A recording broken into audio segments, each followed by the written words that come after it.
Marvel is back. अपना पुराना Marvel वापस आ रहा है। अब कुछ लोग सोच रहे होंगे कि ये भाई साहब ऐसा बोल क्यों रहे हैं, क्योंकि मार्वल तो कहीं गया ही नहीं। लगभग हर महीने मार्वल का कोई ना कोई कंटेंट रिलीज हो रहा है। तो सर आप भी सही हो, लेकिन मैं यहाँ मार्वल की क्वांटिटी की नहीं क्वालिटी की बात कर रहा हूँ। मार्वल का फेज 4 क्वांटिटी के मामले में तो सबसे आगे है, लेकिन क्वालिटी में सबसे पीछे।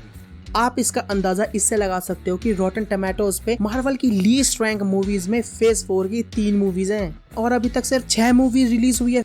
मार्वल कमबैक कैसे कर रहा है ये बताने से पहले ये फेल हुआ क्यों था, आखिर वो क्या कारण थे जिसके वजह से फैंस को फेज 4 की मूवीज और सीरीज पसंद नहीं आ रही थी। तो इसके मेन 3 कारण है। पहला, अननेसेसरी ह्यूमर और शो नॉट टेल। मार्वल पिछले कुछ मूवीज से स्टोरी टेलिंग का गोल्डन रूल बिल्कुल यूज नहीं कर रहा है, जो कि है शो डोंट टेल, यानी दिखाओ बताओ मत। फेज 4 में बहुत सारे ऐसे मोमेंट्स आते हैं जहाँ पे मेजर इवेंट्स को कैरेक्टर डायलॉग्स में बयान करते हैं, स्क्रीन पे दिखाया नहीं जाता। और इसका सबसे बड़ा एग्जांपल है Thor love and thunder. Film के अंदर जेन फॉस्टर का ट्रांसफॉर्मेशन और गॉर की बुचरिंग सिर्फ बताई जाती है। जब थॉर और वेलकरी आपस में बात कर रहे होते हैं, वेलकरी सब कुछ बयान करती है थॉर को, लेकिन ये सब कभी स्क्रीन पे दिखाया नहीं जाता, जिसके वजह से जो ट्रांसफॉर्मेशन और बुचरिंग का इम्पैक्ट ऑडियंस पे होना चाहिए था वो नीलबट्टे सन्नाटा हो जाता है। मार्वल की रिसेंट मूवीज में ह्यूमर की क्वांटिटी भी बहुत ज्यादा है। ज्यादा होना ज्यादा प्रॉब्लम की बात नहीं है, लेकिन वो ह्यूमर को ऐसी जगह भी यूज करते जहाँ पे उसका 1% भी काम नहीं था। दूसरा रीजन है इनकंसिस्टेंट टोन। मार्वल की फेज 4 की मूवीज कैरेक्टर डेवलपमेंट के बजाय वर्ल्ड बिल्डिंग पे ज्यादा फोकस कर रही हैं। इस वर्ल्ड बिल्डिंग के चक्कर में वो एक मूवी में बहुत सारे प्लॉट लाइन्स और कैरेक्टर को इंट्रोड्यूस कर देते हैं।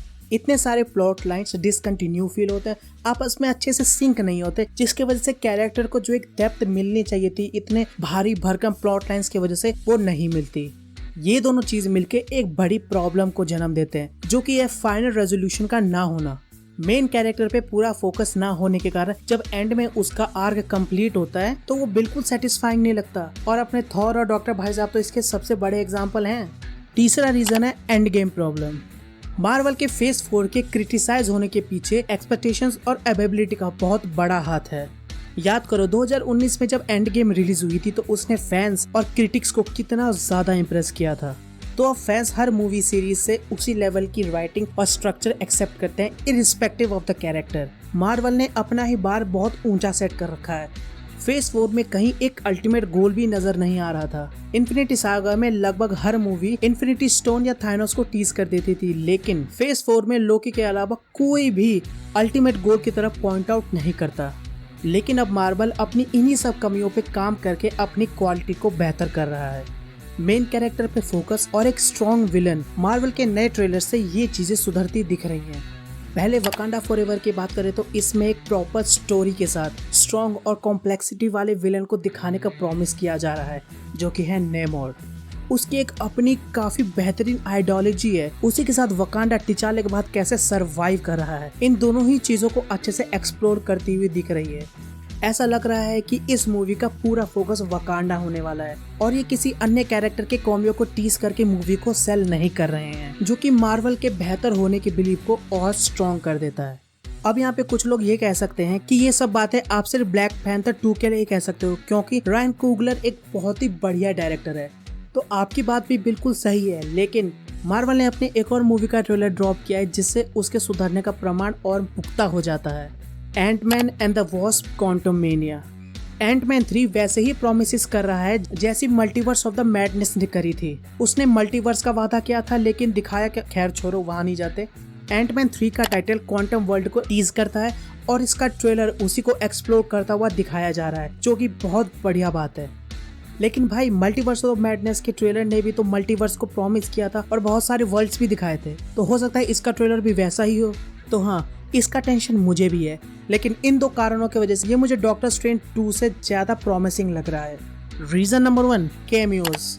आप अपने मेमोरी को थोड़ा रिवाइंड करो और याद करो, जैसे ही मल्टीवर्स ऑफ मैडनेस की अनाउंसमेंट हुई थी तो लोग डॉक्टर स्ट्रेंज से ज्यादा उसके अंदर आने वाले नए कैरेक्टर्स के लिए ज्यादा एक्साइटेड थे, जो कि इसके डाउनफॉल का भी कारण बने। लेकिन एंटमैन 3 में ऐसा नहीं लग रहा है। Reason number 2, multiverse of the madness की कहानी एक बिग पिक्चर को सर्व करने का खाली दिखावा कर रही थी, यानी मल्टीवर्स के कॉन्सिक्वेंसेस को खाली टीज किया था। लेकिन एंटमैन 3 एक बिगर पिक्चर, एक अल्टीमेट गोल को सर्व करते बहुत अच्छे से दिख रहा है। इसका main villain Kang the conqueror का वॉरियर वर्जन होने वाला है। ये वैसा ही है जैसे एवेंजर्स के लास्ट में थानोस को टीज किया था। यहाँ पे एक कैंग का छोटा वर्जन दिखाएंगे जो कि अल्टीमेटली द कैंग डायनेस्टी में मेन कैंग को टीज करेगा। Guardians of the Galaxy holiday special का ट्रेलर भी काफी बढ़िया है, वो भी किसी कैमियो पे डिपेंड करता नहीं दिख रहा है। ये 1 घंटे की स्टोरी स्टार लॉर्ड के ग्रीफ और क्रिसमस के हैप्पीनेस के अराउंड घूमेगा और ultimately guardians of the Galaxy 3 को सेटअप करेगा।